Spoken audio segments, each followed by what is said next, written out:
This week on Film Ranker, we are looking at Friday the 13th, the slasheriest of the big three horror franchises. Nobody has killed more teenage campers than Jason Voorhees.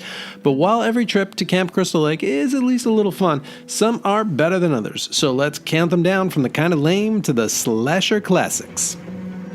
Friday the 13th, Part 8, Jason Takes Manhattan.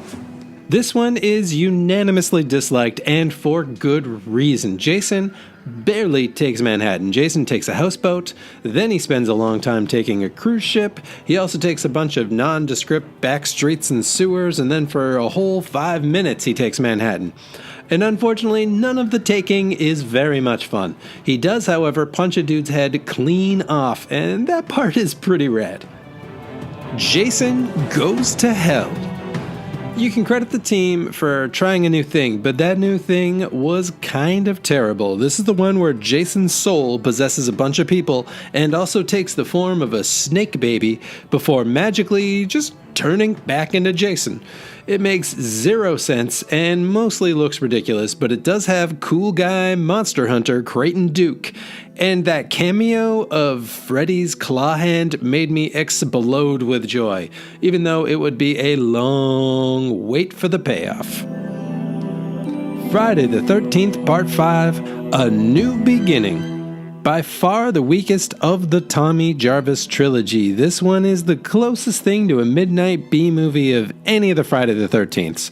It is a house built on bad dad jokes and surprise boobs.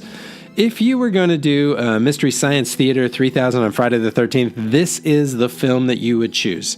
There is some trauma-style fun to be had in the weird plot choices, the treble acting, and the campy feel, but it does often cross the line between fun bad and bad bad, especially with the terrible ending and even worse twist.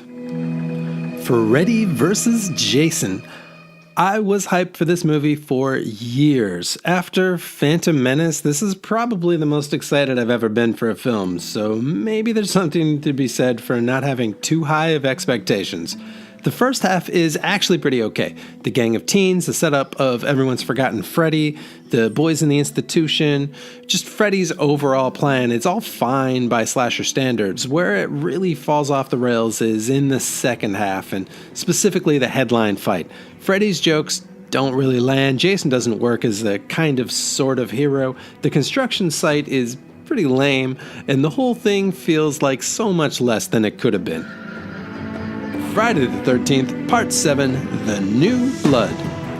This one is basically Carrie vs. Jason. It's got some real high notes. The lead with her psychokinetic powers is a welcome twist, and the new batch of soon-to-be-dead teens are pretty fun, especially the awful queen of the preppies, Melissa, who is kind of the real villain of the film.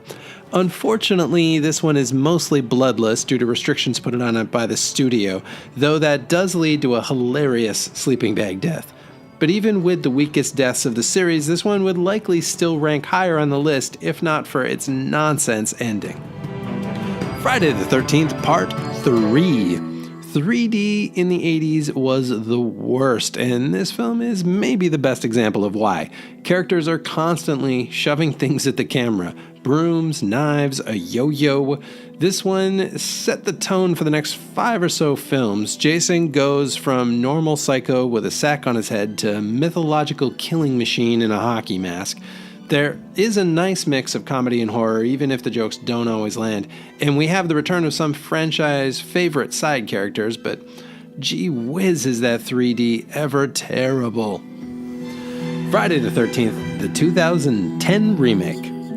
This one might be the best of that string of horror remakes that we had in the 2010s. It's at least way better than the Nightmare on Elm Street remake that came from the same company. It basically retells the first 3 movies, even though the first 2 are kind of wrapped up in the first 15 minutes. Jared Padalecki does a great job as the final boy. We get the usual mix of teens who make poor campsite choices. There's some getting used to the 28 Days Later Jason. He's faster and smarter, he sets traps and concocts some brutal kills, and is always running full steam ahead. It's a different feel, but it's worth a watch. Friday the 13th, 1980 original. The original film is pretty good, it's just not great. There's a really nice tone set at the beginning of this one. The first half feels like a cool summer camp film with some solid performances, including a young Kevin Bacon. But once the killing starts, it all moves too fast. It's like a switch is flicked and the killer needs to get these deaths out of the way quickly so that she can get back to her to-do list for the day. This one, of course, doesn't have Jason as the killer, which retrospectively hurts it a little bit, but the final freeze frame is iconic. Jason X. The franchise finally takes a risk that pays off. This one is Jason mixed with aliens, but on a 90s TV budget, which sounds terrible, but isn't. It's actually one of the most cohesive narratives that a Friday the 13th film has maybe ever had. There are character arcs and subplots, and we get new beats. It's all really refreshing, and the kills are fun and creative. The cast is almost entirely Canadian, with the notable exception of Peter Mensah, who you might know as the rad trainer guy from that Spartacus TV series.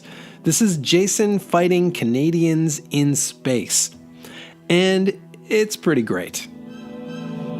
Friday the 13th, Part 2.